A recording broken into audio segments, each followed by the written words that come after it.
మోడీకి ఆత్మబంధువు, కేంద్ర ప్రభుత్వానికి ప్రాణం అంబానీ. ఇప్పుడు ఆ అంబానీ ప్రభుత్వ రంగ బ్యాంకులకు 86,000 కోట్ల రూపాయలు ఎగ్గొట్టాడు. అంబానీకి చెందినటువంటి 3 కంపెనీలు 3 ప్రభుత్వ రంగ బ్యాంకులకు టోపీ పెట్టినాయి. State bank of India, union bank of India, Indian overseas బ్యాంకులకు నెత్తిన గుడ్డేశారు, టోపీ పెట్టేశారు. ఎవరు ఈ పని చేసింది? ప్రధానమంత్రి నరేంద్ర మోడీ గారి జిగనీ దోస్త్ అంబానీ ఈ పని చేశారు. మరి ఇప్పుడు నరేంద్ర మోడీ గారు ఏం చేస్తారు? కేంద్ర హోంమంత్రి అమిత్ షా గారు ఏం చెప్తారు? అంబానీ నేరస్తుడంటారా, బంధుమిత్రుడంటారా, శిక్షించాలంటారా, ఆశీర్వదిస్తారా, అండగా ఉంటారా? దీని మీద పెద్ద చర్చ కూడా అవసరమా? ఏం చేస్తున్నారో చూస్తున్నాం కదా మనం. ఎంతగా వడ్డిస్తున్నారో వారికి చూస్తున్నాం కదా మనం విజయ్ మాల్యా గురించి దొంగ దొంగ దొంగ అని మాట్లాడుకుంటున్నాం. పారిపోయాడని మాట్లాడుకుంటున్నాం. విజయ్ మాల్యా కంటే 10 రెట్లు ఎగవేసినటువంటి అంబానీ గురించి ప్రధానమంత్రి మాట్లాడు, హోంమంత్రి మాట్లాడు, బీజేపీ కేంద్ర నాయకత్వం మాట్లాడట్లేదు. మనం నీరవ్ మోడీ గురించి మాట్లాడుకున్నాం. ఎగ్గొట్టాడు పారిపోయాడు అని చెప్పేసి. మరి ఇప్పుడు అంబానీ గురించి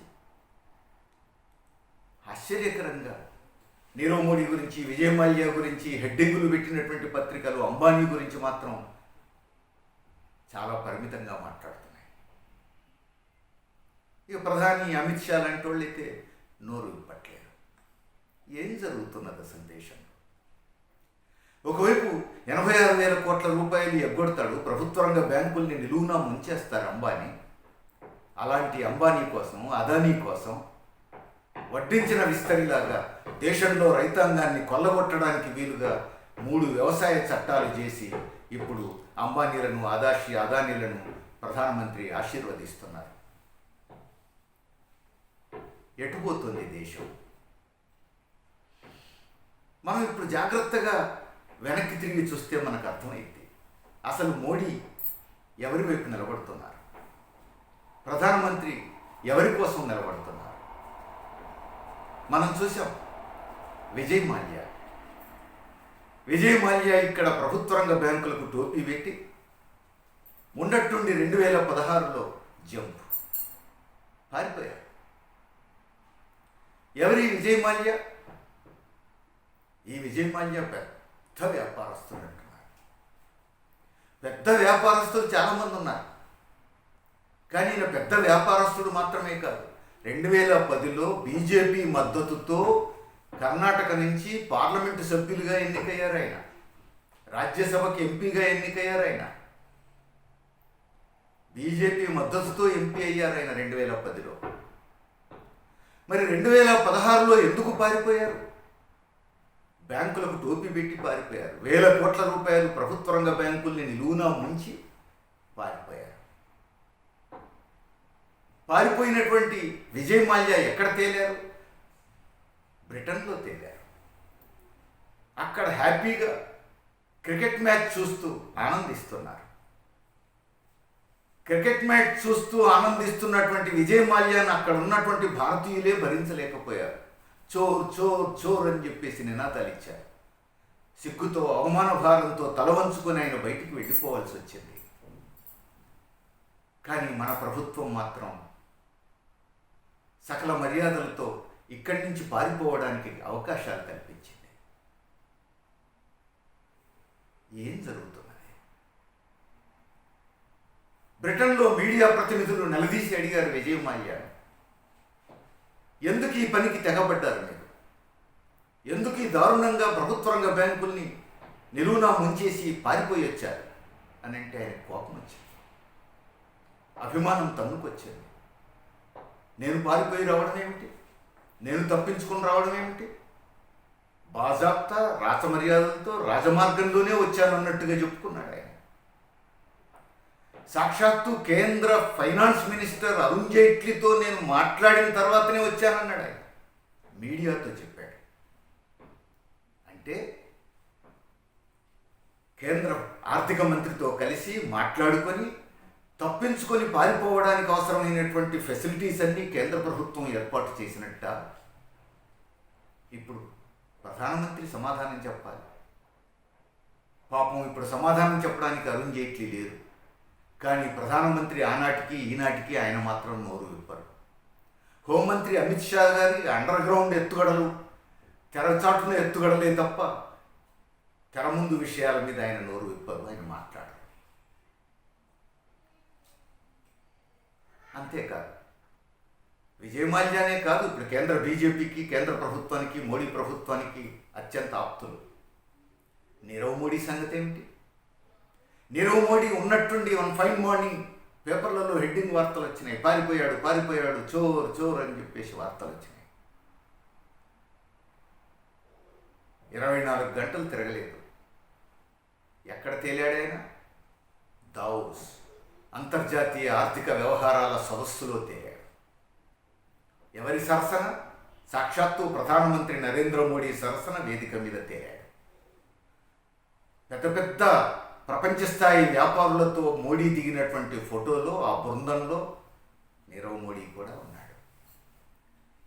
ఈ ఘనకార్యం గురించి ప్రపంచానికి తెలియజెప్పడం కోసం ఆ గ్రూప్ ఫోటోను భారత విదేశీ వ్యవహారాల శాఖ ట్విట్టర్లో పెట్టింది. దేశం నిర్ఘాంతపోయింది. ప్రజలు నివ్వెరపోయారు. ప్రజాస్వామ్యవాదులందరూ, దేశభక్తులందరూ తలదించుకోవాల్సి వచ్చింది.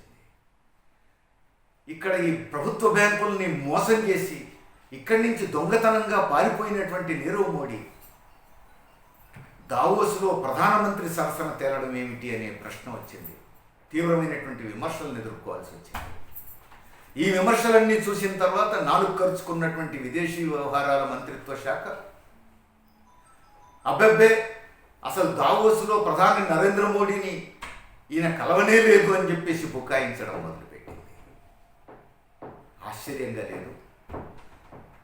దేశాన్ని నిలువునా ముంచి పారిపోయిన నీరవ్ మోడీ, మోడీ నాయకత్వంలో ఉన్న కేంద్ర ప్రభుత్వానికి ఆత్మబంధువు. ఇక్కడి ప్రభుత్వ రంగ బ్యాంకుల్ని నిలువునా ముంచి పారిపోయినటువంటి విజయ్ మాల్యా కేంద్ర ప్రభుత్వానికి ఆత్మబంధువు. ఇప్పుడు 86,000 కోట్ల రూపాయలు ఒక సెంట్రల్ గవర్నమెంట్ ఆధ్వర్యంలో ఉన్నటువంటి ప్రభుత్వ రంగ బ్యాంకుల్ని నిలువునా ముంచినటువంటి అంబానీ, వీరందరినీ మించినటువంటి ప్రధానమంత్రి రైట్ హ్యాండ్. అంటే మోడీ ప్రభుత్వం ఎవరికి అండగా ఉంటున్నట్టు? నీరవ్ మోడీ పారిపోయాడు అన్నారు. పట్టుకోవడానికి భారతదేశ పోలీసులకు దొరకట్లేడు, బ్రిటిష్ పోలీసులకు దొరకట్లేడు అన్నారు. ఇంటెలిజెన్స్కి ఎక్కడ అందకుండా పోతున్నాడు అన్నారు. కానీ నడి రోడ్డు మీద ద టెలిగ్రాఫ్ పత్రిక విలేకరి పట్టుకున్నాడు. మీడియాకు దొరికినటువంటి నీరవ్ మోడీ బ్రిటిష్ ప్రభుత్వానికి దొరకలేదట, భారత ప్రభుత్వానికి దొరకలేదట. ఎట్లా అర్థం చేసుకోగలం మనం? పైగా టెలిగ్రాఫ్ బయటపెట్టిన అంశం ఏమిటి? బాజాప్తా డైమండ్స్ వ్యాపారం చేసుకుంటున్నాడట నీరవ్ మోడీ లండన్లో. డైమండ్స్ వ్యాపారం. తాను ఉంటున్నటువంటి ఇల్లు ఏ స్థాయిలో ఉంది? నెలకు 60 కోట్ల రూపాయల అద్దె చెల్లిస్తూ అంతటి భవనంలో నివసిస్తున్నాడట. ఇప్పుడు దొంగనాలా, దొరనాలా?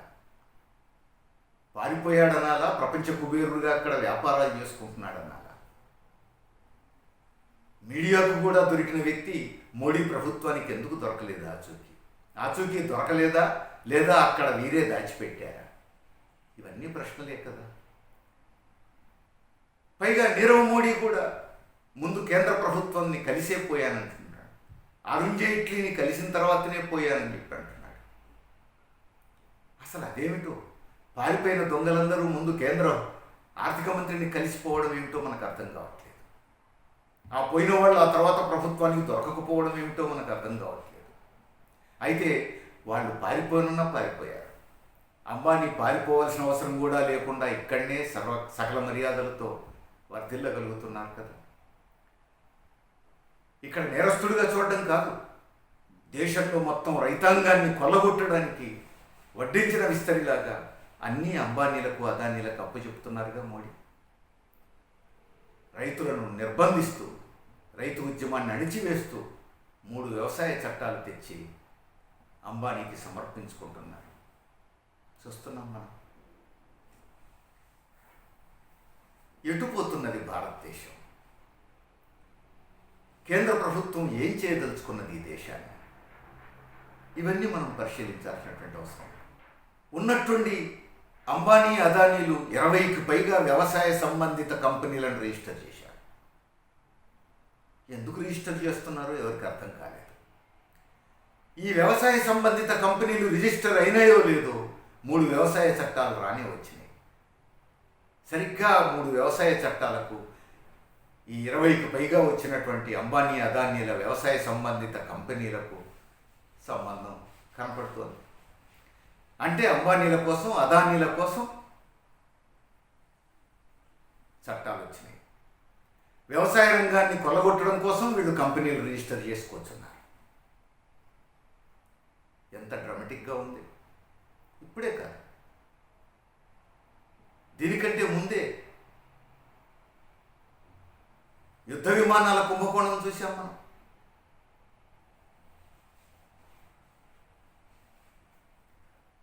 రఫేల్ యుద్ధ విమానాల కుంభకోణం చూసాం మనం. అంబానీ జీవితంలో ఏ రోజు వ్యాపారస్తుడే తప్ప ఉత్పత్తులు పెద్దగా చేసినవాడు కాదు. ప్రధానంగా వ్యాపారస్తుడు. పైగా రక్షణ రంగంలో అడుగు కూడా పెట్టినవాడు కాదు. ఒక రక్షణ సంబంధితమైనటువంటి కంపెనీ రిజిస్టర్ చేసి సరిగ్గా 10 రోజులు అయ్యిందో లేదో ఉన్నట్టుండి ప్రధానమంత్రి ప్యారిస్ దాకా వెళ్ళిపోయారు. ఫ్రాన్స్ అధ్యక్షుడితో సమావేశమయ్యారు. అప్పటికే 95% రఫేల్ యుద్ధ విమానాల ఒప్పందం ప్రభుత్వ రంగ రక్షణ కంపెనీ హెచ్ఏఎల్తో సంప్రదింపులు పూర్తి చేసుకుంది. 95% సంప్రదింపులు అయిపోయినాయి. చర్చలు చివరి దశకు వచ్చినాయి. ఇక అగ్రిమెంట్ కావడమే ఆలస్యం. ఆ స్థాయికి వచ్చినటువంటి అగ్రిమెంట్ కూడా రద్దు చేసి సాక్షాత్తు ప్రధానమంత్రి జోక్యం చేసుకొని అంబానీకి కట్టబెట్టారు ఆ ఒప్పందాన్ని. అసలు ప్రధానమంత్రి నరేంద్ర మోడీ చేశాడు, ఇది బాగానే ఉంది. రక్షణ మంత్రి ఎక్కడ పోయినట్టు? అది రక్షణ శాఖకు సంబంధించింది కదా. మనోహర్ పారికర్ రక్షణ శాఖ మంత్రి ఆ రోజు ప్యారిస్ పర్యటనలో లేరు. మరి ఎక్కడున్నారు? అనారోగ్యంతో ఏమైనా బెడ్ మీద ఉన్నారా? అందువల్ల ప్రధానమంత్రి పోవాల్సి వచ్చిందా? కాదు. సరిగ్గా అదే సమయానికి మనోహర్ పారికర్ దేశ రక్షణ శాఖ మంత్రి గోవాలో ఒక చేపల మార్కెట్ ఇనాగరేషన్ చేస్తున్నారు. ఎంత తీరిగ్గా ఉన్నారు అంటే రక్షణ సంబంధితమైనటువంటి కీలకమైనటువంటి ఒప్పందాన్ని రక్షణ మంత్రిత్వ శాఖకు కూడా తెలియకుండా ఆయన్ని పక్కన పెట్టి ఖాతరు చేయకుండా ప్రధానమంత్రి డైరెక్ట్గా జోక్యం చేసుకొని ప్రభుత్వ రంగ సంస్థతో జరుగుతున్న ఒప్పందాన్ని రద్దు చేసి అంబానీలకు కట్టబెట్టారు. అందులో రిజిస్టర్ అయి 10 రోజులు కాని కంపెనీకి కట్టబెట్టారు. అంటే ఈ దేశాన్ని చికెన్ 65 లాగా అంబానీకి అదానీలకు తినబెట్టే పనిలో ఉన్నారు మోడీ. విజయ్ మాల్యాలకు, నీరవ్ మోడీలకు, చోక్సీలకు, అంబానీలకు, అదానీలకు ఇలాంటి బడాబాబులందరికీ కూడా దేశాన్ని, దేశ సంపదను ముక్కలు ముక్కలుగా తినిపిస్తున్నారని అంటే ఈ దేశం ఏం కావాలి? దేశ ప్రజలు ఏం కావాలి? ఈ దేశ భవిష్యత్తు ఏం కావాలి? ఇప్పుడు మోడీ ప్రభుత్వాన్ని అడగాల్సింది ప్రజలే.